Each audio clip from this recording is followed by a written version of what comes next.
వెలివాడల మాత్రమే వెలిసెర బొమ్మ ప్రతి వాడన నిలుపగలిగే యోధులే రమ్మా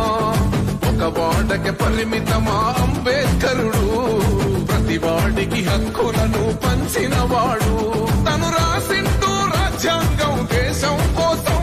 తను చేసిండు పోరాటం అందరి కోసం తను రాసిండు రాజ్యాంగం దేశం కోసం తను చేసిండు పోరాటం అందరి కోసం చీకటిని తరిమేసి వెలుగైనాడు జై భీమ్ జనగుండె నినాదం అందరం ఒకటై గెలవాలి సమాజం జై భీమ్ ఒక యుద్ధ నినాదం అందరి కోసం